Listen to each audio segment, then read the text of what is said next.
주님 안에서 이렇게 말씀으로 함께 은혜를 나누게 되어서 감사합니다. 대구 지역은 제가 신학교 졸업하고 군목으로 4년간을 지낸 곳이어서 또 더 반갑기도 하고, 또 감리교는 그 웨슬리 목사님을 통해 함께 정말 귀한 영적 유산을 나누는 형제 자매들이어서 또 만나 뵙게 되어서 정말로 반갑습니다. 오늘 우리가 읽은 이 말씀을 파워포인트 좀 비춰주시면 감사하겠습니다. 보면 너희가 믿음 안에 있는지 스스로 시험하고 확증하라, 이런 말씀이 나옵니다.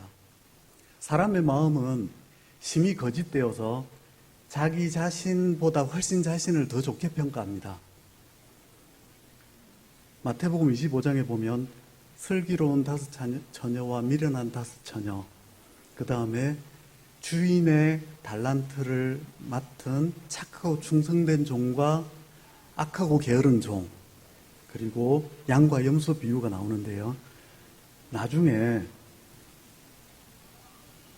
자기가 생각한 것과 다른 평가를 받았을 때 황당해하고 놀라하는 것을 보면 자신이 주님이 생각하시는 것보다 우리 자신을 훨씬 더 좋게 평가한다는 것을 볼 수 있습니다. 마태복음 7장에도 보면 그날에 주의 이름으로 많은 사람이 내가 주의 이름으로 선지자 노릇하고 귀신도 쫓아내고 많은 권능도 행했습니다 라고 말하는데, 주님은 내가 도무지 알지 못한다, 불법을 행한 자들아, 그렇게 말씀하신다는 것이죠. 우리가 나중에 마지막 주님 심판하실 때 내 판단과가 틀렸구나 이러면 돌이킬 수가 없잖아요. 그래서 우리도 기회가 있을 때 자신을 시험하고 확증할 필요가 있는 줄 압니다. 존 웨슬리 목사님께서 자신을 시험하고 확증한 후에 일으킨 것이 감리교 부흥운동이고, 우리는 자신을 시험하고 확증하는 그런 전통 속에 있는 신자들이라고 할 수 있겠습니다. 영국 국교의 신자들은 태어나면서부터 유아 세례를 받습니다. 그리고 예배를 의무적으로 참여합니다. 그러다 보니까 자신은 당연히 구원받았다, 이렇게 생각했죠. 웨슬리 목사님도 원래 그렇게 생각했었습니다. 웨슬리 목사님을 보면 친가와 외가가 모두 청교도 목회자 가정이고, 또 부모님은 영국 국교의 목회자였거든요. 우리가 잘 알듯이 웨슬리 목사님의 어머니 수잔나 웨슬리는 자녀를 성경적으로 양육하는 가장 대표적인 어머니지 않습니까? 그렇게 자라났고 옥스퍼드 대학교에 가서 신학을 공부하고 스스로도 열심히 경건 서적을 읽고, 대학 다니면서 혼자서 경건 생활하는 게 제대로 이루어지지 않을 수 있다 그래가지고 홀리클럽이라고 신앙 동아리를 만들어서 날마다 모여서 말씀 읽고 기도하고 전도하고 봉사하는 그런 삶을 힘썼던 분이 웨슬리 목사님입니다. 만약에 이 세상에서 그런 사람이 구원받지 못한다면 누가 구원받은 사람이 있을 수 있겠는가 싶은 사람이 바로 존 웨슬리 목사님이었습니다. 그런데 목사님께서 자신을 믿음을 시험할 수 있는 계기를 갖게 되었습니다. 옥스퍼드 교수가 되어서 학생들을 가르치고 사회적으로 명예가 있고 편안한 삶을 살 수 있었는데, 내가 복음을 아는 사람으로서 미국의 인디안들을 전도해야지 해가지고 그 당시에 개척지였던 미국으로 선교를 가게 됩니다. 그런데 가다가 아주 심한 풍랑을 만납니다. 일기에 보면 이런 내용이 나옵니다. 한밤중에 바람이 심하게 불고 배가 몹시 흔들려 잠이 깼다. 죽음을 몹시 두려워하는 내 모습을 보면서 내가 죽음을 준비하지 못했음을 알게 되었다. 또 며칠 후에 보면 파도가 배 전체를 삼켰고 바닷물이 선실에까지 들이닥쳐 모든 사람을 덮쳤다. 무엇이라도 붙잡지 않으면 한순간도 서 있을 수 없었다. 배에 가해지는 충격이 너무 커 배가 산산조각 날 것 같았고 깊은 바다가 우리를 집어삼킬 듯했다. 나중에 이런 그 선교를 갔다가 2년도 되지 못해서 거의 실패하다 싶은 마음을 가지고 돌아오면서 일기에 이런 내용을 적었습니다. 나는 인디언들을 회심시키기 위해서 선교지로 갔다. 그런데 나는 누가 회심시킬 것인가? 나는 겉만 무성한 여름의 종교를 가지고 있다. 아무 위험이 없을 때는 나 자신을 믿었지만 죽음이 엄습했을 때 나는 두려움에 떨었다. 나는 왜 가난한 사람을 도와주었는가? 왜 편안한 삶을 버리고 선교지로 갔었던가? 복음이 나를 구원하지 못하면 나는 어떻게 할 것인가? 누가 나를 이 죽음의 공포에서 구원할 것인가? 이제 나는 어떻게 해야 하는가? 자신이 정말 믿음이 있다고 생각하고 선교지로 갔는데 막상 죽음의 공포를 맞이하고 나니까 내 믿음이 없다는 걸 그때 알게 됐다는 것입니다. 미국 조지아주에 도착을 했습니다. 그런데 거기에 다른 선교하는 그 무리의 모라비아 교도라고 지도자가 웨슬리 목사님을 보더니 이런 질문을 합니다. 로마서 8장 16절에 보면 이런 성경 말씀이 나오거든요. 무릇 하나님의 영으로 인도함을 받는 사람은 하나님의 아들이라. 너희는 다시 무서워하는 종의 영을 받지 아니하고 양자의 영을 받았으므로 우리가 아빠 아버지라고 부르짖느니라. 성령께서 우리의 영과 더불어 우리가 하나님의 자녀 되었다는 것을 증거해 주신다. 이 빨간색으로 해놓은 이 구절을 가지고 형제여, 성령님께서 당신에게 당신이 하나님 자녀 되었다는 사실을 증거해 주십니까? 이 질문을 받고 웨슬리가 일기에 뭐라고 기록했느냐면요. 나는 당황스러웠고 뭐라고 답해야 할지 몰랐다. 그래서 잠시 이렇게 머뭇거리는 걸 보더니 그 스판겐베르그라고 하는 지도자가 또다시 묻습니다. 당신은 예수 그리스도를 아십니까? 그래서 잠시 생각한 후에 나는 그분이 온 세상의 구주이신 것을 압니다. 그랬더니 그분이 네, 맞습니다. 그런데 그분이 당신을 구원하셨다는 사실을 알고 있습니까? 뭐라고 답하느냐면요. 그분께서 나를 구원하시기 위해 죽으셨기를 바랍니다. 당신은 자신에 대해서 잘 아십니까? 잘 압니다 해놨는데 일기에는 뭐라고 기록해놨냐면 나는 그 말이 헛된 말이 아닌지 두려웠다. 결국 이 남을 구원하기 위해서 갔는데 내 믿음이 없다는 걸 발견하고 영국으로 되돌아옵니다. 그러면서 이제 나는 믿음이 없는 내가 설교를 할 수 있겠는가? 믿음이 없는 내가 무엇을 하겠는가 고민하고 주님께 은혜를 구하는 가운데 이 회심 체험을 하는데요. 올더스 게이트 소그룹 모임에 참여해서 말씀을 듣는 가운데 주님이 강하게 내가 오직 의지할 분은 그리스도의 십자가밖에 없다. 그걸 깊이 깨닫고는 주님을 의지하는 그 마음을 가지고서 주님의 은혜를 받아들일 때에 그 마음이 이상하게 뜨거워졌다. 이런 고백을 하게 된 것입니다. 그리고 나서 존 웨슬리 목사님이 완전히 달라진 마음으로 설교를 하기 시작했는데 옥스퍼드 대학 교수들은 돌아가면서 순번에 따라 설교 스케줄이 있습니다. 자기 스케줄이 되어서 우리가 당연히 구원받았다고 생각해서는 안 되고 예수 그리스도를 정말로 믿고 의지함으로 구원받아야 됩니다. 말을 했더니 옥스퍼드 대학 교수들이 징계위원회를 소집해가지고 설교를 제출하게 하고 앞으로는 대학교에서 설교하지 못한다라고 결정을 해버립니다. 또 영국 국교회 강단에 가서 우리가 당연히 구원받은 게 아니라 우리 믿음이 참 믿음인지 스스로 시험하고 확정해야 됩니다. 이랬더니 그 설교를 한 곳마다 이제는 다시는 존 웨슬리 강단에 세우지 못하게 하자. 그래가지고 강단에 세우지 않게 됩니다. 그래서 나온 말이 온 세계가 나의 교부다. 그 마음에 예수님이 없는 사람, 참 믿음이 없는 사람이면 어디든지 가서 나는 말씀을 전하겠다는 그런 고백을 하게 된 것이죠.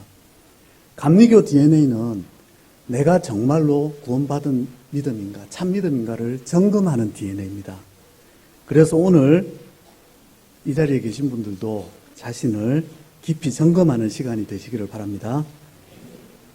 점검을 위해서 웨슬리 목사님이 많은 사람들에게 강조했던 그리고 소개해 주었던 책을 한 권 소개해 드리려고 합니다. 17세기에 청교도 헨리 스쿨이 쓴 인간의 영혼 안에 있는 하나님의 생명이라는 책입니다. 여기에 보면 인간의 영혼이 나오고 하나님의 생명이 나오죠. 그 내용이 뭐냐면 우리가 가진 자연적 생명이 있고 하나님이 주신 영적 생명이 있는데 이건 분명히 다르지만 비슷한 부분이 있어서 자연적 생명만 가지고 있는데도 자기가 영적 생명을 가진 것으로 착각하고 오해하고 속기 쉽다는 겁니다. 자기만 속는 게 아니라 남들도 그렇게 여기기 쉽다. 그러면서 어떤 내용을 말하냐면요. 예를 들어서 어떤 사람이 천성적으로 쾌활하고 밝고 사람들을 좋아하고 남을 도와주기를 좋아하고 호감 어린 성격을 가진 사람이 있습니다. 이런 사람이 교회에 오면 원래 밝은 그 성격을 가지고 신앙생활도 열심히 잘합니다. 다른 사람도 잘 돕고 봉사도 열심히 하고 그래서 다른 사람들이 보면 야 이분은 교회에 와서 은혜를 받아 놓으니까 저런 성격을 갖게 됐구나, 성품을 갖게 됐구나 이렇게 생각하는데 원래 천성이 그랬다는 거죠. 이분은 절에 갔어도 그랬을 사람이고 동창회에 가도 그럴 사람이고 어디에 가도 그럴 사람이었다는 겁니다. 그런데 교회에서 그런 모습을 보이게 되면 자신 스스로 내가 은혜를 많이 받아서 그렇구나 속기 쉽다는 것이죠. 또 어떤 경우는 교육과 훈련으로 체득된 것일 수도 있습니다. 어릴 때부터 부모님이 너는 이렇게 해야 된다 저렇게 해야 된다 그럴 때 그래야 되는구나 잘 받아들이죠. 선생님도 이렇게 살아야 된다 저렇게 살아야 된다 받아들여서 어릴 때부터 배워온 것을 실천하는 것일 뿐인데 교회에서 그런 좋은 모습이 나타날 때는 내가 은혜를 받아서 이렇구나 스스로도 착각하고 남들도 그러기 쉽다는 것입니다. 어떤 경우에는 이기적인 마음 때문에 자신한테 도움이 되는 행동을 하고 있는 것일 수 있습니다. 악인들이 남을 왜 해합니까? 이익을 얻기 위해서죠. 근데 선한 사람들은 인생은 길고 내가 누군가에게 잘해주면 언젠가 나에게 좋은 보상으로 돌아오게 돼 있다. 이걸 알기 때문에 결국에는 자기한테 돌아올 걸 바라고 잘 행동하고 있을 뿐인데 교회에서 그러고 있을 때는 내가 은혜를 받아서 그런가 보다라고 착각하기 쉽다는 것이죠. 이런 성향, 자연적인 성향 중에는 성경을 읽고 신학을 연구하기를 좋아하는 성향도 있을 수 있습니다. 각 나라마다 신화가 있죠. 왜 각 나라마다 신화가 있느냐면 사람들은 세상이 어떻게 시작됐고 어떤 미래가 펼쳐질 것이다에 대해서 궁금증을 가지고 있습니다. 성경은 진리지 신화가 아닙니다. 그런데도 그 구조가 비슷하죠. 어떻게 세상이 시작됐고 어떤 원리로 살아야 하고 인류의 운명은 어떻게 될 것이다. 거기에 관심을 가진 사람은 성경을 보고서는 그렇구나 하고 거기에 관심을 더 가질 수 있다는 것이죠. 어떤 사람은 기도와 명상을 하기를 좋아하는 사람은 교회에서 그 분위기를 좋아할 수 있습니다. 또 이 세상은 슬픔이 많고 고통이 많죠. 그러다 보니까 천국에 대해 들으면 그런 곳이 있었으면 좋겠다. 천국에 대해서 소망하는 마음까지도 가질 수 있고 위인들을 우리가 존경하고 사모하듯이 예수님의 생애를 들을 때는 감동을 받고 그분을 사랑할 수도 있는데 무엇이 없이도 그럴 수 있다고요? 영적 생명이 없이도 자연적 성향으로도 그럴 수 있다는 것입니다. 그래서 우리는 정말로 구원받지 못해도 자연적 성향으로 교회에서 신앙생활을 잘하는 모습으로 보일 수 있다는 것입니다. 이걸 성경적으로 보면요, 왜 우리가 구원받지 못했는데도 구원받은 것처럼 보일 수 있을까?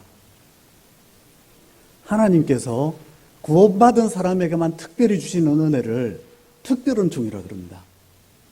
그런데 그렇지 않고 모든 사람에게 주시는 은총을 일반은총, 이건 불신자들과 우상숭배하는 이교도들에게도 다 주시는 은총입니다. 성경에 보면 하나님이 예수님 믿는 사람에게만 햇빛과 비를 내려주신다 그러지 않고 선인과 악인에게 모두 주신다 그랬죠. 또 바울이 전도할 때에 우상을 섬기는 사람들에게 이렇게 전도합니다. 하나님은 천지의 주제시니 만민에게 은혜를 베풀어 주신다. 그렇게 하시는 이유는 사람으로 하나님을 더듬어 찾아 발견하게 하려 했습니다. 하나님이 모든 사람에게 어떤 마음을 주셨느냐면요, 인생이 이렇게 끝나지 않았으면 좋겠다, 영원을 사모하는 마음 모든 사람에게 주셨다고 하는데, 이것이 바로 일반은총입니다. 웨슬리는 우리가 구하기도 전에 모든 사람에게 먼저 주셨다 해서 선행은총 이런 표현을 쓰기도 했습니다. 여기에 포함되는 게 뭐가 있느냐면요, 이는 하나님을 알만한 것이 그들 속에 보임이라. 근데 그들이 누구냐면요, 선한 사람들이 아닙니다. 하나님의 진노가 불의로 진리를 막는 사람들에게 나타나는데, 그들은 누구냐면 불의로 진리를 막는 사람들, 악인들이죠. 그들에게도 하나님을 알만한 것이 있다. 하나님 만드신, 창세로부터 하나님 만드신 그 모든 것들이 하나님 만드신 것들을 통해서 하나님의 솜씨와 능력과 영광 이런 것들이 드러난다는 것이죠.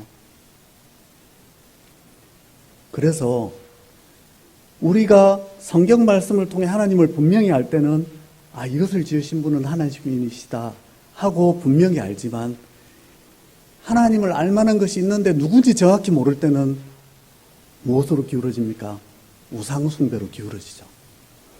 다음으로 하나님께서 일반은총으로 주신 것 중에는 양심의 법입니다.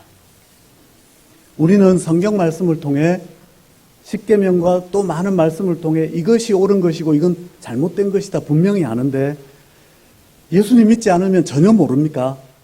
예수님 믿지 않는 사람들 속에서도 잘못하면 양심에 찔려하고 가책을 받고 그러죠.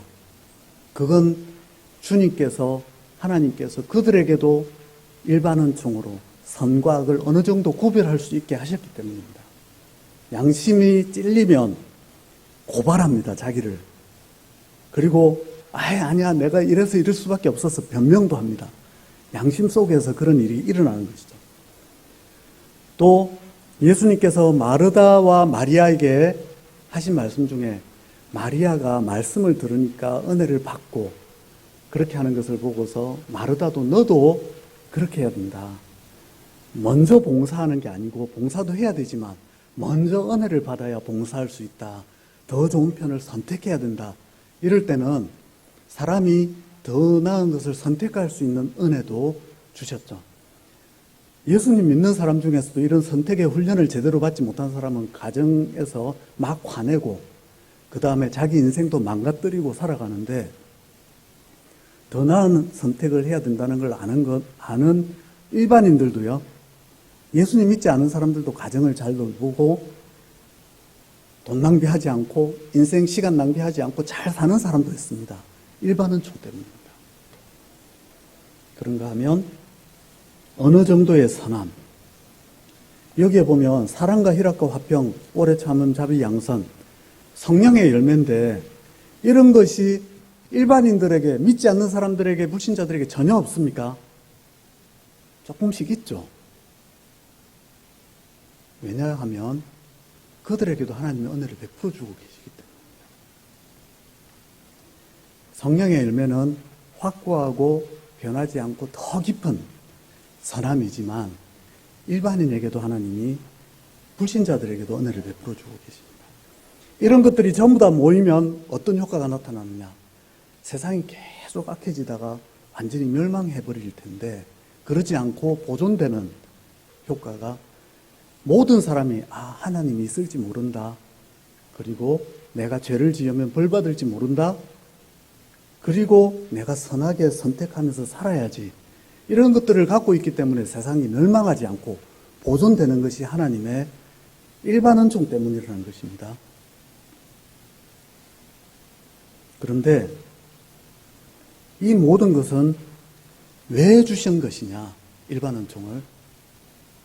적어도 하나님이 계실지도 모른다는 생각이 있어야 우리가 정확히 말씀을 가지고 하나님 정말 살아계신다 라고 말해주면 그렇구나. 내가 이 모든 걸 보면서 뭔가 조물주가 계신 것 같았다. 동물들이 부모가 자식 사랑하는 동물들도 그러죠. 그런 거 보면서 뭔가 조물주가 있는 것 같았다. 그리고 죄를 지을 때 두려워하는 걸 보면서 내가 뭔가 하나님의 용서를 받고 구원을 받기 위해서 뭔가 해야 된다는 어떤 느낌이 있었는데 두려워만 했지, 염려만 했지, 정말 그런 게 있는 줄 몰랐다 이러면서 복음이 전거될 때 깨달을 수 있는 이유가 무엇 때문이라고요? 적어도 하나님 알만한 것이 어렴풋이 있고 선과 악을 어렴풋이 구분하고 그 다음에 영혼을 사모하는데 진짜 있는지 없는지 모르잖아요. 그런데 복음이 전거되면 정말 있구나 하고 받아들일 수 있게 된다는 것이죠.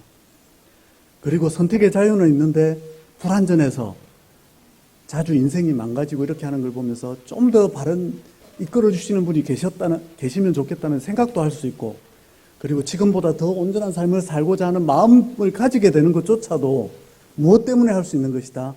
하나님이 일반 은총을 주시기 때문에 할 수 있는 것이라는 것입니다.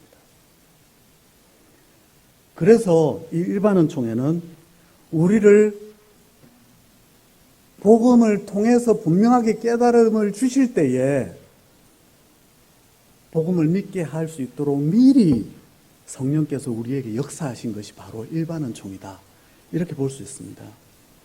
성령님은 우리도 지금 교회에 나와서 믿음 생활 시작했을 때부터 내가 나에게 성령님이 역사하셨구나라고 생각하기 쉽지만요. 우리가 불신자로 오랫동안 살아오는 그 시간에도 주님은 일반 은총을 통해 우리 마음밭을 일구고 계셨습니다. 또 많은 사람, 아직 교회 다니고 있지 않은 사람들 속에도 어떤 영적 갈급함을 가지고 뭔가 영적인 궁금증을 가지고 그리고 정말로 그런 세계가 있지 않을까 하는 의구심을 가지고 영적 세계에 대해서 생각하는 그 마음을 가지고 성령님은 역사하고 계시다는 것입니다. 제가 정말 읽어보고 너무 좋아서 번역해서 출판한 책 중에 굿피플을 소개합니다. 믿음을 전하는 웨슬리의 7가지 방법이란 책이 있는데 로즈 로스 목사님이 목회를 하면서 정말 신기한 경험이 전도를 안 했는데도 찾아오는 사람이 많더라. 그러면서 그 책에 이런 내용을 적어놨습니다. 평생 평안하게 살아왔는데 갑자기 아들이 죽을 뻔한 사고를 겪습니다. 다행히 아들이 이제 회복이 되었습니다. 그런데 부부가 심각하게 대화를 나누다가 아내가 먼저 이제 우리가 교회 나가야 될 것 같아.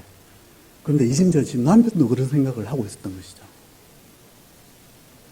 또 어릴 때 주일학교를 다녔는데 부모님 때문에 억지로 다니다가 이제 부모를 떠나서 대학생활하고 이제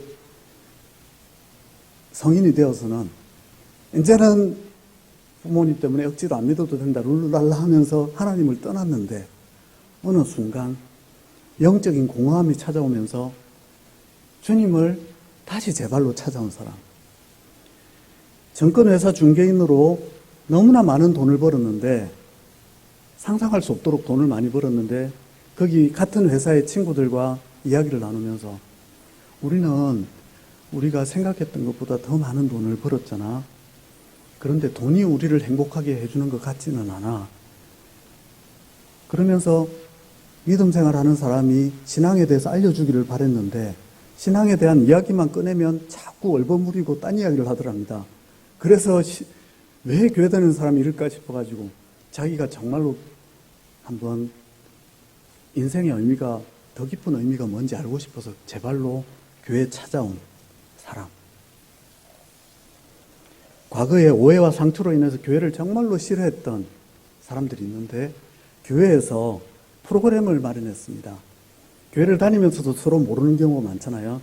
그래서 8인의 만참, 이래서 8사람씩 부부 4쌍씩 이렇게 짝을 지어주었는데 미션은 뭐냐면 4번 같이 만나서 식사하는 게 미션이었습니다. 그런데 이 목사님 부부는 아내만 교회 나오고 남편은 교회를 정말 싫어하는 그런 부부와 짝이 됐는데 그 모임에 정말 나올까 걱정하면서 기도하면서 준비를 했는데 첫 모임에 다 나왔답니다. 남편들이. 아내가 얼마나 힘이 센지를 알았다 이러면서. 그런데 4번의 모임을 그렇게 즐겁게 유쾌하게 대화하고 그런 후에 2년을 계속해서 만났답니다. 그래도 교회를 안 나오다가 나중에 교회를 등록해서는 자기가 얼마나 교회에 적대적이었는지 알았기 때문에 교회에 대해서 많은 오해를 가진 사람들을 적극적으로 전도하는 사람이 됐다는 이야기도 나와 있습니다.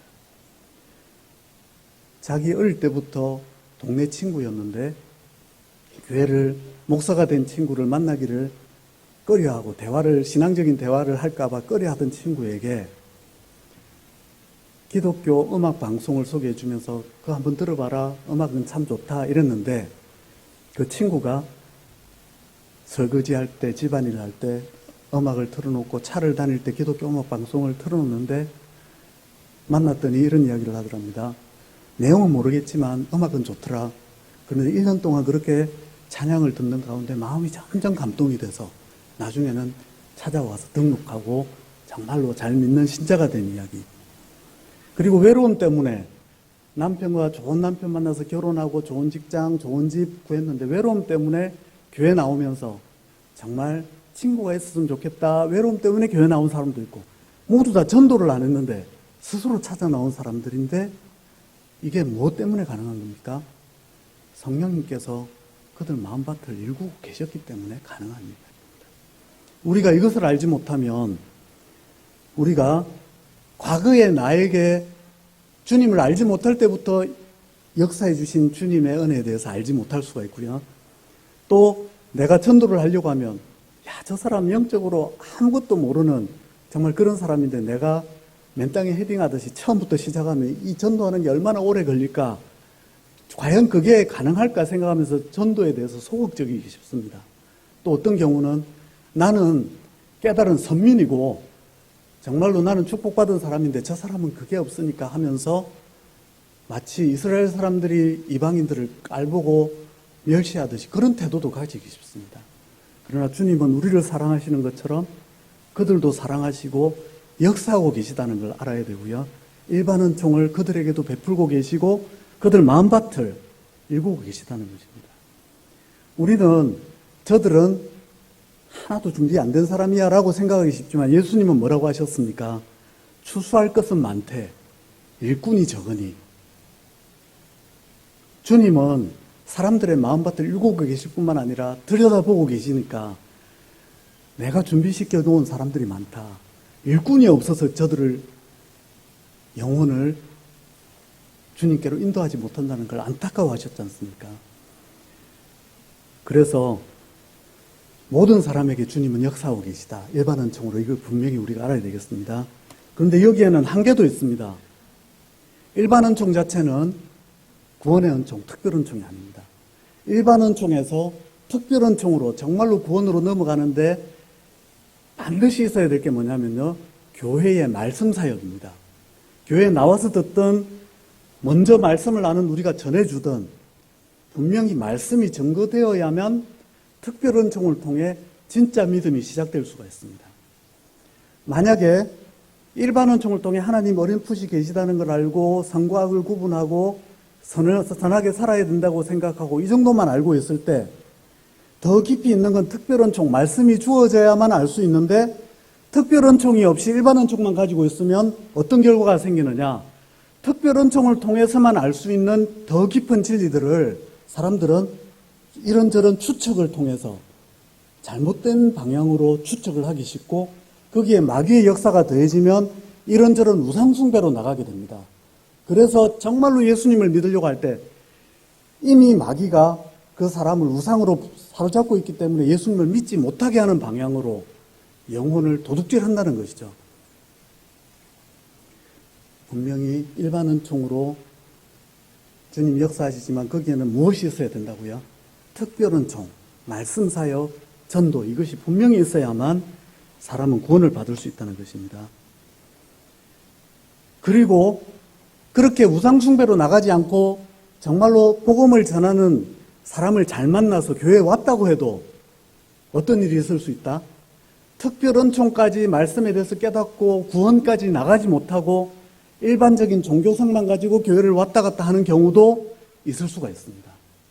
그런 사람들 중에는 교회도 다니지만 점도 치러 다니고 교회는 다니는데 말씀이 내 마음에 깨닫지지 않으니까 교회에서 은혜 받아본 경험이 없고 그냥 왔다 갔다 하는 경우도 있을 수 있다는 것이죠.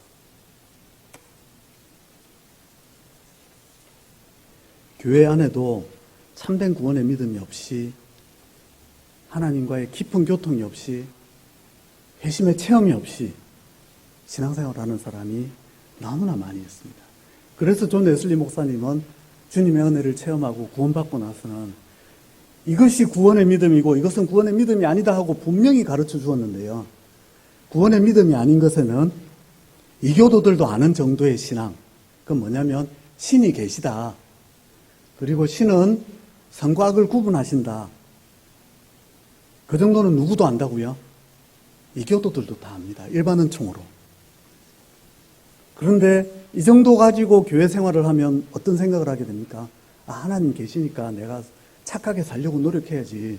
교회 나와서 또 되도록이면 예배 빠지지 않도록 노력해야지. 이 정도 신앙은 누구도 가지고 있다? 이교도들도 다 가지고 있습니다. 그보다 더 깊은 신앙, 마귀의 신앙. 마귀가 무슨 신앙이 있나 이렇게 말할 수 있지만요. 야고보서 2장 19절을 보면 네가 하나님은 한 분이신 줄을 믿느냐? 잘하는도다. 귀신들도 믿고 떠느니라. 예수님이 누가복음 4장에 보면 가버나움 회당에서 들어가서 가르치시니까 보통 사람들은 멀뚱멀뚱하게 앉아있는데 저분 누군데 저렇게 말씀을 잘 가르치지? 귀신 들린 사람은 정확하게 압니다. 뭐라고 말합니까? 나는 당신이 누구인 줄 아노니 하나님의 거룩한 자니이다. 또 바울과 실라가 전도를 하러 다니는데 다른 사람들은 또 무슨 새로운 종교 전하는 사람인가 보다 무시하는데 귀신 들린 여종은 이 사람들은 지극히 높은 하나님의 종으로서 구원의 길을 너희에게 전하는 자라. 귀신 들린 사람은 압니다. 우리는 성경에 대해서 의심하고 제대로 모르는 것들도 있고 이해 못하는 것들도 있는데요. 귀신은 다 압니다. 이게 정말로 하나님의 말씀이고 이대로 이루어질 것이라는 거죠. 그런데 귀신은 뭘 못합니까? 하나님을 사랑하지를 않아요. 하나님께 순종하지를 않아요. 다 차가운 지식만 가지고 있어요. 마귀의 신앙이 이런 겁니다. 어떤 사람은 다 아는데 아는 걸 가지고 비판하고 분열시키고 자기 막 의를 드러내고 교만하고 이런 사람도 있는데 마귀의 신앙에 많이 넘어간 사람이죠. 또 예수님 세상에 계실 때 제자들의 신앙. 물론 이때 제자들이 구원받지 못한 건 아닙니다. 예수님과 함께 했기 때문에. 그런데 뭘 몰랐느냐면 예수님이 왜 십자가에 달려야 되는지를 몰랐습니다. 그래서 예수님 십자가에 달리신다고 하니까 베드로가 뭐라고 말합니까? 주님 결코 그런 일이 일어나게 우리가 두지 않을 겁니다. 그리고 예수님 부활하셨는데도 아직 성령 받기 전에는 하나님 나라가 뭔지 몰라서 주님이 이 세상의 왕이 이제 되실 때가 됐습니까? 이렇게 질문하죠. 이때는 제자들이 예수님이 왜 죽으셔야 하고 왜 부활하셔야 하는지를 정확히 몰랐습니다. 이런 것들이 교회를 다니면서도 제대로 복음을 알지 못하는 사람들의 모습입니다. 그러면 어떤 것이 구원의 신앙인가? 그리스도를 분명하게 아는 신앙입니다. 막연히 우리가 하나님을 믿는 게 아닙니다. 하나님은 눈에 보이지 않고 그 음성을 우리가 직접 듣지 못하죠. 그래서 하나님의 마음이 어떤 분인지를 알려주시기 위해서 예수님이 오셨습니다. 예수님이 하시는 말씀 하나하나에 하나님의 마음이 담겨 있고 우리를 향한 계획이 담겨 있고 그분이 하신 사역 하나하나가 바로 우리를 어떻게 구원하시는지를 알려주시는 계시적인 사건들입니다. 예수님을 본 자라야, 예수님을 보고서 하나님을 믿는 자라야 제대로 하나님을 아는 자들입니다. 그래서 우리는 이교도의 신앙이 아닌 그냥 막연한 신을 믿는 자들이 아닌 그리스도를 통해 하나님을 아는 자, 그리스도를 통해 하나님이 어떤 분이신지를 아는 자들입니다. 올더스 게이트 이전에 웨슬리는 자신에 대해서 이렇게 이야기합니다. 나는 막연히 하나님을 신앙의 대상으로 삼았을 뿐이지 정말로 하나님을 알지 못했다. 그리스도를 통해서 하나님을 보게 되니까 하나님의 마음을 알고 그분의 나를 향한 뜻을 알고 그분의 하신 모든 일들, 십자가와 부활의 의미를 깨닫게 됐다. 이렇게 이야기합니다. 부흥운동의 성공한 비결도요. 내가 그전에는 하나님에 대해서 막연히 전했는데 이제 예수님을 메시지의 핵심으로 삼고 그분을 전하기 시작하니까 말씀은 덤불에 붙은 불처럼 번져나갔습니다. 이렇게 표현을 합니다. 두 번째로 우리는 지식만 가진 자들이 아니라 마음의 변화를 아는 것이 내 마음으로 다가와서 마음의 변화를 겪은 자들이어야 합니다. 주님이 나를 위해서 십자가에 죽으셨다. 지식에 머무를 수 있습니다. 그런데 주님이 나를 위해 죽으셨다는 것이 마음으로 믿어지는 순간 주님 사랑이 내 마음에 와닿습니다. 그리고 나도 나를 사랑하신 분을 사랑하게 됩니다. 귀신은 그걸 못하죠. 주님이 그랬다는 걸 아는데도 마음으로 받아들이지 않고 순종하지 않는데 우리는 주님을 사랑하고 순종하게 된다는 것이죠. 그리고 무엇보다 그리스도의 죽으심이 바로 나를 위한 것이고 주님이 부활하셔서 내 안에 살아계신 것을 경험하며 사는 사람들이 바로 그리스도인들입니다. 왜 죽으셔야 하고 왜 살아나 계시는지를 분명히 주님과 교통 속에서 아는 사람들이 그리스도인들이라는 것입니다. 더 나아가서 구원의 믿음은 영적 감각이기도 합니다. 자꾸 구원의 신앙 이러면 지식적인 것으로 착각하기 쉽기 때문에 웨슬리 목사님이 영적인 감각이다. 그건 자기가 느끼는 것이다. 이렇게 설명했습니다. 성경에 보면 바람이 불면 눈으로 보이지 않지만 소리가 들리고 바람의 감각이 느껴져서 바람이 분다는 걸 알게 되는 것처럼 성령으로 난 사람은 그런 감각이 있다. 예수님 말씀하셨습니다. 그래서 그 감각으로 우리의 오감, 육체의 감각으로는 눈으로는 보이는 세상만 보지만 영적인 감각으로는 보이지 않는 세상을 느끼고 그 존재가 우리와 함께 한다는 것을 느끼는 영적 감각이 있다는 것입니다. 그 감각을 우리가 어떻게 키워가느냐? 말씀을 들으면서 키워나갑니다. 우리가 말씀을 들으면서 신기한 것 중에 하나는 어떻게 하나님이 나를 이렇게까지 자세히 아실까?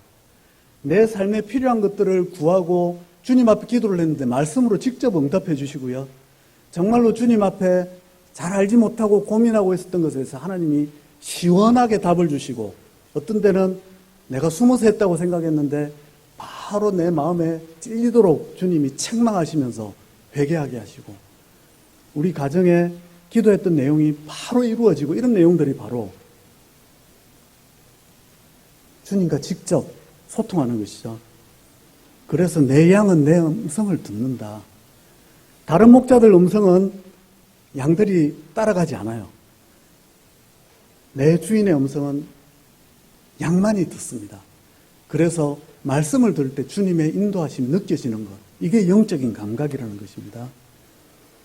이것이 이해하기가 이제 영적 감각을 이해하지 못하는 어려운 부분이 있어서 다시 한번 설명을 하자면요. 로마 가톨릭 교회가 옛날에 성경에도 없는 많은 교리들을 막 전파를 했죠. 종교개혁자들이 그러면 안 된다.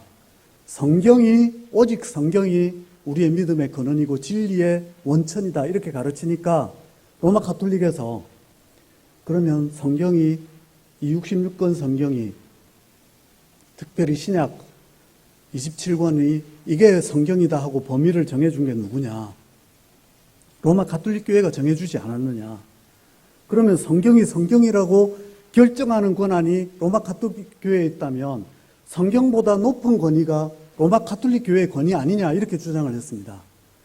맞는 것 같죠? 그 논리를 들으면.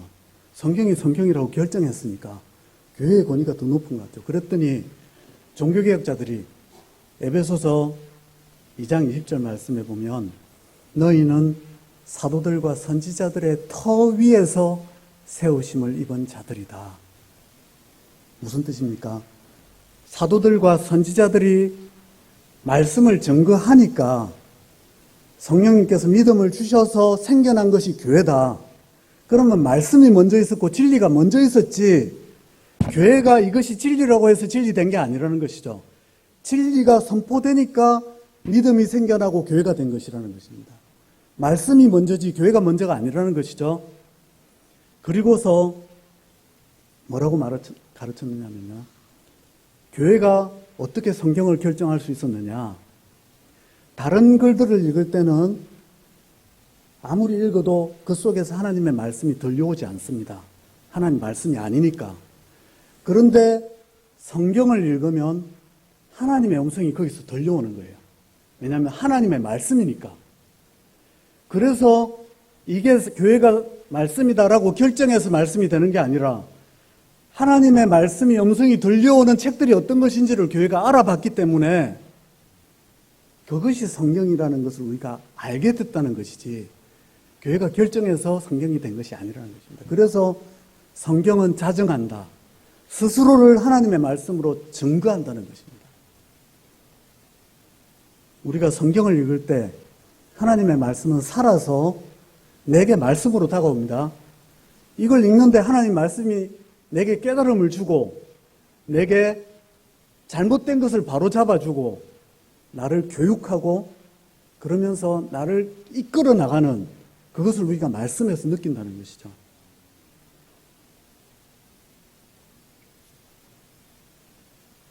허무했던 인생을 의미를 부여해주고 어디로 가야 될지 몰랐던 우리에게 길을 제시해주고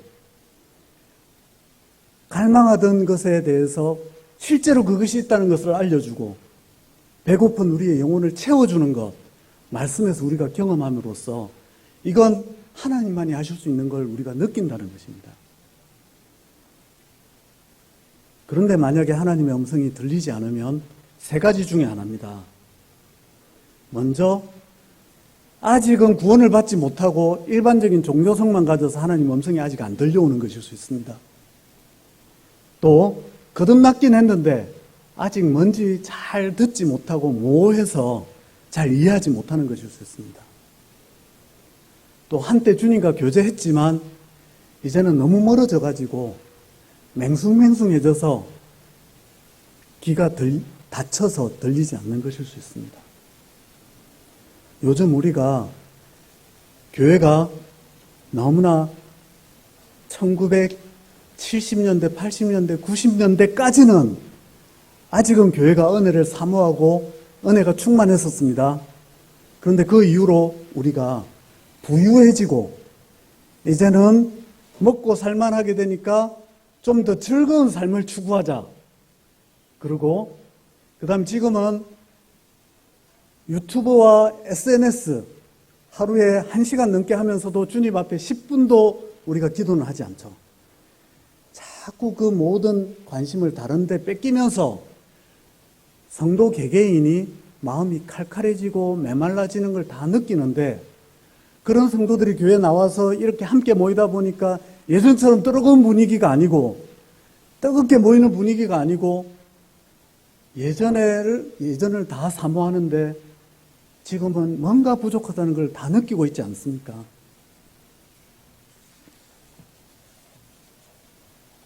예레미야 2장 13절처럼 내 백성이 두 가지 악을 행하였다. 생수에 근원된 나를 버린 것과 스스로 웅덩이를 판 것인데 그것은 물을 저축하지 못할 터진 웅덩이니라. 주님을 떠나니까 주님께로부터 받던 충만한 것들을 얻지 못한 그 메마름을 어디서 채우려고 합니까? 그냥 다른 것들로 채우려고 합니다. 3번, 이거 주님과 교제했지만 멀어진 사람들이 너무나 많습니다. 그럼 우리가 어떻게 해야 됩니까? 다시 개인적으로 경건의 시간을 회복해야 됩니다. SNS보다 기도하고 말씀 읽는 시간이 더 많아야 됩니다. 텔레비전 보고 드라마 보고 영화 보고 즐기고 하다 보면 다 했는데 몸은 피곤한데 마음은 만족스럽지가 않아요. 그냥 뭐 하다가 이렇게 시간을 헛되게 보냈나. 그게 하루 이틀, 한 달, 두 달, 1년 행복하지가 않아요. 주님께 돌이키시기를 바랍니다. 또 우리는 공예배에 다시 노력을 기울여야 됩니다. 소그룹 모임에 힘써야 됩니다. 공적인 예배와 소그룹 모임, 속회, 여기에는 차이가 있습니다. 공적인 예배는 하나님께서 우리의 인생의 큰 방향을 지도해 주십니다. 그런데 소그룹 모임에서는 내가 그 방향으로 정말로 잘 가고 있는지 세밀하게 지도해 주십니다. 성도들과 나누는 대화를 통해서 또 기도 제목을 나누고 다른 사람이 어떻게 살아오고 있는지를 살펴보고 교제하는 가운데 내가 정말 잘못하고 있구나 깨닫고 세밀한 지도를 받는 것이 소그룹 모임입니다. 공적인 예배에서는 우리가 하나님의 위대하심을 느낍니다. 그런데 소그룹 모임에서는 하나님의 친밀하심을 느낍니다. 웨슬리 목사님은 큰 집회만 강조한 게 아니라 이 소그룹 모임을 아주 강조했습니다. 그래서 내가 복음을 전해놓고 그 사람들을 소그룹으로 엮어서 서로를 함께 격려하고 신앙의 생활을 점검하게 해줄 수 없는 곳에서는 앞으로 큰 집회도 인도하지 않겠다. 늘 소그룹을 통해서 스스로를 점검하고 하나님 앞에 하나님께서 우리에게 친밀하게 지도하시는 것을 경험할 수 있게 그것을 강조했는데 공적인 예배만 모여서는 안 되고요. 속회 모임을 정말 중요하게 여겨야 됩니다. 10명 내외의 사람들이 둘러앉아서 지금은 속회가 어떤 식으로 이루어지느냐면 큰 예배의 축소판으로 이루어집니다. 주로. 그런데 웨슬리 시대의 속회는요. 자기 삶을 나누는 것으로 이루어졌습니다. 그래서 일주일 동안 내가 하나님의 어떤 말씀을 붙들고 살았고 어떤 유혹을 받아서 씨름했으며 그걸 어떻게 극복했는지를 나누고 그리고 믿음의 시련 가운데 있다면 기도해주고 격려가 필요한 사람에게는 격려해주고 책망이 필요한 사람에게는 책망해주면서 정말로 자기 삶을 나누고 자기의 영적인 상태를 나누면서 사실 이런 모임은 우리는 교회에서 자주 경험하기보다 정말로 자기가 영적으로 신뢰할 만한 사람 영적으로 정말로 친밀한 사람과만 나눌 때 가끔씩 나누는 이런 교제를 날마다 매주 모여서 성도님들과 그런 교제를 나누게 했는데 그렇기 때문에 자기 삶을 스팡겐베르크가 웨슬리 목사님에게 질문한 것처럼 성령께서 이렇게 당신의 삶에 증거하십니까? 라고 말하는 그런 친밀한 모임을 날마다 가지면서 서로를 돌아볼 수 있었다는 것이죠. 이런 세 가지가 반드시 이루어져야 됩니다. 주님의 음성을 개인적인 경건 생활을 통해 공적인 예배를 통해 성도들과의 친밀한 교제 속에서 들을 수 있어야 된다는 것입니다. 하나님 음성을. 그러면 우리는 어디까지 성장해야 되는가? 우리는 영적 감각이 어디에까지 발전할 수 있고 또 발전해야 되는가? 칼 바르트라고 하는 신학자가 좀 어려운 표현을 썼습니다. 인격적인 계시, 명제적인 계시. 설명하면 그렇게 어려운 건 아닙니다. 인격적 계시는 뭐냐면 주님을 우리가 직접 만났을 때 웨슬리가 올더스게이트 체험, 회심 체험을 할 때처럼 주님이 내 마음에 와서 뜨거움을 주는 그런 체험을 했을 때 그 당시에 느껴지는, 체험할 당시에 느껴지는 하나님, 내가 만난 하나님, 경험하는 하나님이 바로 인격적인 계시입니다. 명제적인 계시는 뭐냐면 이제 그 체험의 시간이 지나고 나서 내가 돌이켜 볼 때 내가 경험한 것이 뭐지? 다시 반추해보고 다시 이해해보고 또 다른 사람에게 내가 이런 걸 경험했다 하고 말할 때 말로 옮기는 게 명제적 계시입니다. 하나님 성경에 나와 있는 이 모든 기록들은요, 사실은 인격적 계시의 기록입니다.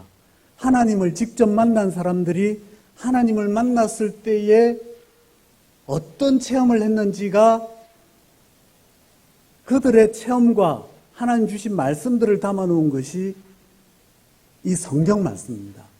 그래서 사실 이 성경 말씀은 하나님을 만났을 때 생생한 그 모든 기록들이 담겨 있는 것인데요. 사람이 하나님을 만나면 어떤 체험을 하는가? 루돌프 오토라고 하는 학자가 하나님 만난 사람, 성경의 기록과 하나님을 체험한 사람들을 만나보면서 그것을 학술적으로, 학문적으로 정리를 해놨습니다. 그러면서 하나님을 만나게 되면 우리는 첫 번째로 두려움이나 전율감을 느끼게 된다.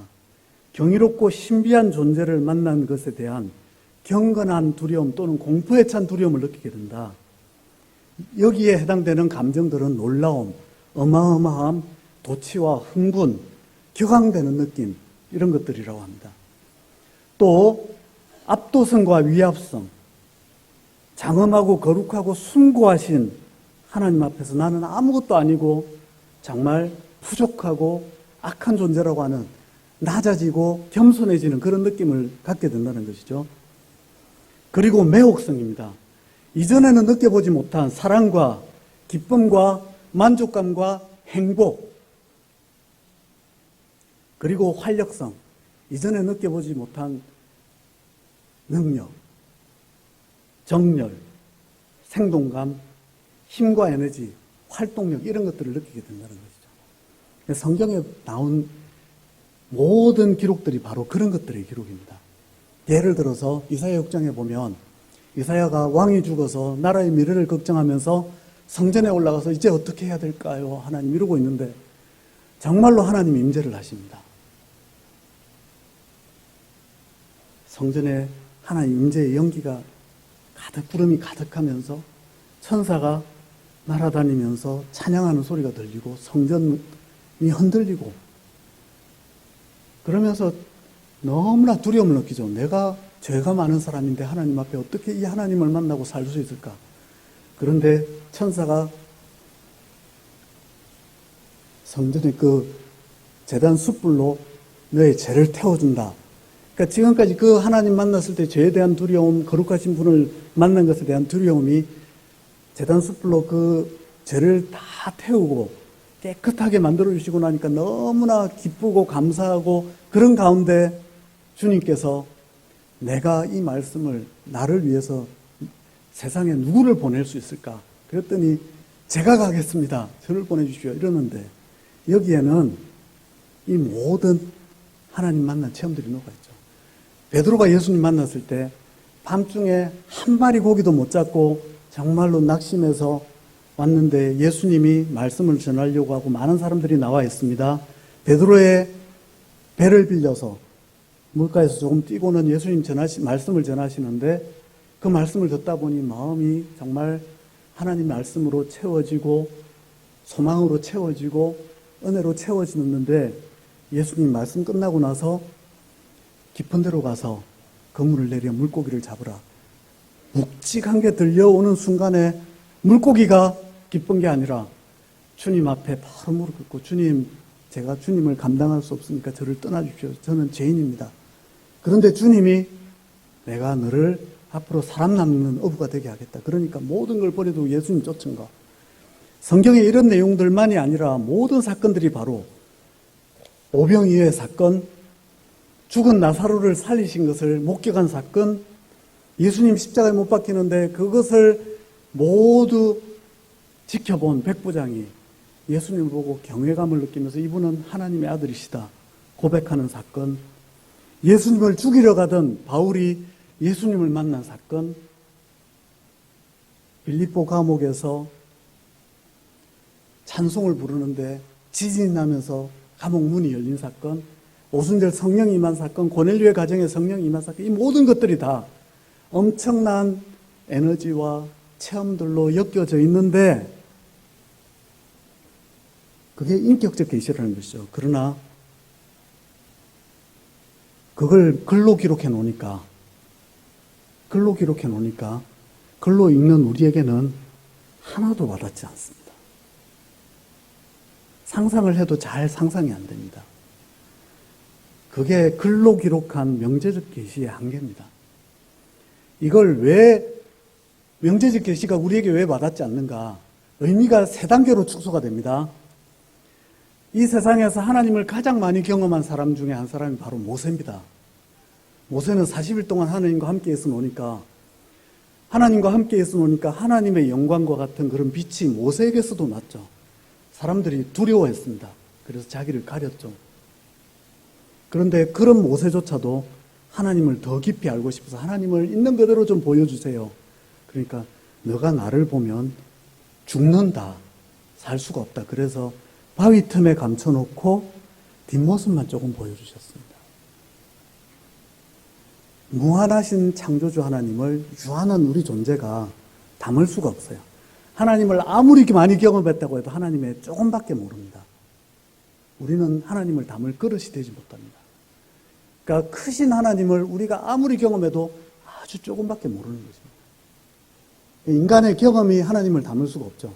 근데 경험을 한 사람은 어떻게 느낍니까? 엄청난 경험을 한 걸로 느끼죠. 그래가지고 말로 표현을 하는데 인간의 언어가 그 경험을 담지를 못합니다. 그래서 바울 사도가 뭐라고 말을 하느냐면요. 무익하지만 아무 소용이 없지만 내가 자랑해본다 이러면서 내가 주의 환상과 계시를 말하리라. 내가 한 사람을 아는데 자기 자신을 말합니다. 그가 셋째 하늘에 이끌려가서 사람이 가히 말로 표현할 수 없는 그 말씀을 들었다. 이러면서 사람이 가히 이르지 못할 말입니다. 자기가 경험한 계시를 말로 담으려고 하니까 말로 담을 수가 없는 거예요. 어쨌든 말로 담았습니다. 그래가지고 사람들한테 열심히 전합니다. 이런 의미를 담아가지고 전하는데 받아들이는 사람이 맹숭맹숭합니다. 그래서 인간의 경험이 하나님을 담지 못하고 인간의 언어가 인간의 경험을 담지 못하고 그걸 전하면 100으로 전해도 받아들이는 사람은 1밖에 못 받아들입니다. 그러니 성경 말씀을 우리가 읽어도 맹숭맹숭하고 또 은혜를 체험한 사람이 말을 해도 과장하는 거 아니야? 저거 진짜야? 이러면서 듣고 받아들이지 못하는 것이죠. 의미의 축소가 이렇게 일어납니다. 예를 쉽게 들어서요. 지금 우리 시장에 가면 망고가 아주 많습니다. 근데 옛날에 망고가 전혀 수입이 안 될 때가 있었거든요. 어떤 사람이 필리핀에 가가지고 출장을 갔다가 일을 다 끝내고 시장에 구경을 하다가 한 번도 못 본 과일이 있어서 한번 몇 개를 사서 먹는데 너무 맛있는 거예요. 새콤하기도 하고 달콤하기도 하고. 그래가지고 거기에 있는 동안 망고를 이만큼 사서 계속 먹다가 이제 출장을 마치고 한국에 돌아왔습니다. 돌아와가지고는 필리핀 다른 이야기 안 하고 일을 어떻게 했다 이런 이야기 안 하고 나 거기 가서 망고라는 걸 먹어봤는데 너는 한 번도 못 먹어본 맛이다. 망고가 얼마나 맛있는지 아느냐. 말로 설명을 합니다. 새콤하고 달콤한데 그게 너무 조화가 잘 돼갖고 여러분 이런 말로 들으면 망고의 맛이 느껴집니까? 전혀 느껴지지 않죠. 친구가 그 말을 들으면서 외국 한번 갔다 와가지고는 정말 자랑한다. 과장한다고 막 그러다가 또 만났는데 나 또 망고 먹으러 필리핀에 가고 싶다. 망고. 이 친구가 계속 이야기를 들으니까 망고가 맛있긴 맛있나 보다. 그러다가 다음에 또 이야기하니까 나도 한번 먹어보고 싶다. 그래, 같이 가자. 이래가지고 시장에 가서 정말로 망고를 한번 사서 입에 딱 넣어보면 뭐가 됩니까? 이게 망고구나. 그 맛을 보기 전까지는 결코 그 맛을 느끼지를 못합니다. 먹어보고 아는 것이 인격적 계시라면 말로 설명 듣는 것이 명제적 계시라는 것이죠. 그래서 하나님의 진리를 알고 그걸 깨달아가고 그 열정으로 주님을 섬기는 것이 얼마나 힘든 것인지 모릅니다. 그런데 성경 말씀에 하나님은 전도에 미련한 것으로 사람들을 구원하시기를 기뻐하셨도다. 이게 말로 전하는 것이 정말로 미련하지만 거기에 무엇이 플러스 알파가 더해지느냐면요, 성령님의 역사하심이 더해집니다. 그러면 처음에는 절대로 안 믿던 사람이 이제는 계속 전하다 보면 그럴 가능성도 있지 않을까 하고 어느 순간 마치 작은 한 줄기 빛이 비치듯이 그 사람의 믿음의 가능성이 딱 들어옵니다. 그러다가 계속적으로 말씀을 증거하다 보면 그래, 그것이 정말 진리라면 나에게도 필요하지 않을까 해서 어느 순간 교회에 나올 수도 있고요. 나와서 처음에는 이해도 안 되고 처음에는 정말로 딴 세상 이야기하는 것처럼 들리다가 어느 순간 하나하나 마음에 와닿고 이해가 되기 시작합니다. 어떤 사람이 자기가 하나님 앞에 이런 체험을 했다 간증할 때 와, 대단하다고만 생각하다가 어느 순간에는 나도 저런 거 경험해보고 싶다. 그리고 자기 입술을 열어서 정말로 하나님 앞에 하나님, 처음에는 기도 잘 못하죠. 근데 하나님 하는데 뭔가 간절함을 담아서 하나님 부를 때가 있고요. 나중에는 자기 소원을 담아서 하나님 내게도 이런 거 해주세요. 이런 거 해주세요. 그러다가 정말로 기도 응답이 하나 이루어지면 신기하게 느끼고 말씀이 어떻게 하나님이 나를 알고 이 말씀을 해주시지, 하나님이 나에게 말씀하시네, 이것이 점점 쌓이다가 간절함을 갖고 하나님 앞에 구하는 가운데 정말로 하나님이 내 마음에 와 오시는 그 순간이 있습니다. 그게 바로 망고를 먹어보는 순간이죠. 그럴 때는 그 사람이 뭐라고 말하냐면요, 예수님의 수가성 여인이 마을로 전도하고 와서 나에 대해서 모든 걸 말하는 선지자가 있다. 그 말씀을 한번 들어보자. 그래서 사람들이 나와서 예수님 말씀을 며칠간 듣고 나서는 이제 네가 말해서 듣는 게 아니라 우리가 직접 듣고 그분이 누군지를 알기 때문에 우리도 믿는다. 그것처럼 누가 말해서 믿는 게 아니고 나도 경험해 봤기 때문에 하나님이 이렇게 내게도 해주셨기 때문에 내가 이것이 믿어진다. 그러면서 내가 경험하지 못한 모든 말씀의 세계까지도 내게 믿어지는 그런 때가 온다는 것입니다. 이것이 바로 의미가 축소되기만 하는 게 아니라 말씀을 통해서, 전도를 통해서 미라는 것이 전해졌지만 성령께서 역사하셔서 우리의 믿음을 점점점 영적 감각을 키우시다가 나중에는 명제적 계시로만이 아니라 인격적 계시로 나도 경험하고 나니까 나도 그것을 알게 됐다고 고백하게 주님이 만들어주신다는 것입니다. 성경 속에 어떤 것은 우리가 아직 경험해보지 못한 게 있고 어떤 것은 경험해본 것이 있죠. 그러나 아이들아, 청년들아, 아비들아 그러면서 이제는 모든 깊이 있는 것들까지 주님이 우리에게 경험하게 해주실 때가 온다는 것입니다. 이것이 은혜의 체험입니다. 이것을 하게 해주신 분이 누구라고요?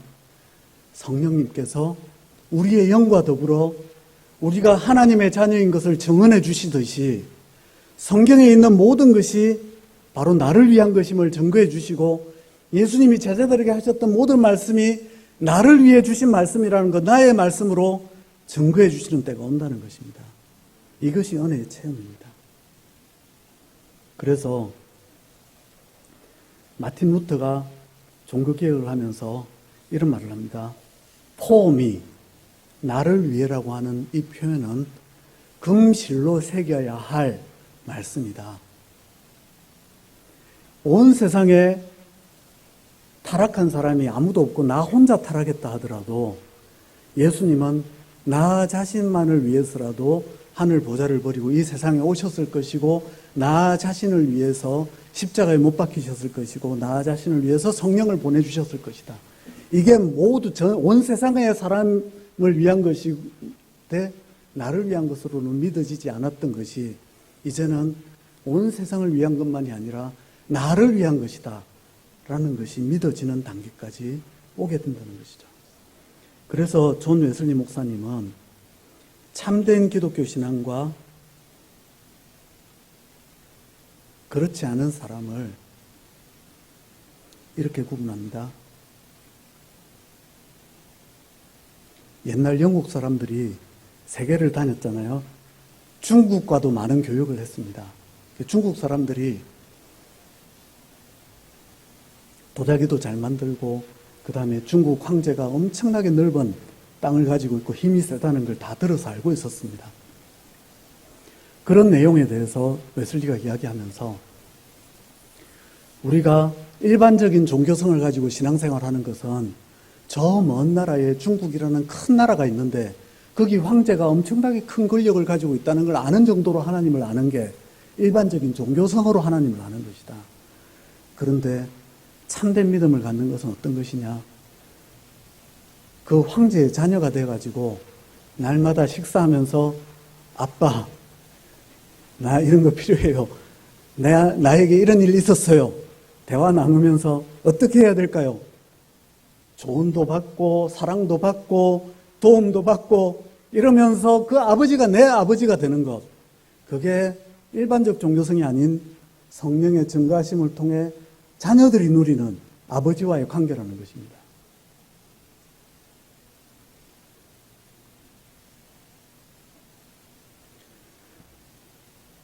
웨슬리 목사님이 올드스케이트 체험에서 이런 내용을 적어놨습니다. 저녁에 나는 별로 내키지 않는 마음으로 올드스케이트가의 신도의 모임에 참여했다. 거기서 어떤 사람이 루터의 로마서 서문을 읽고 있었다.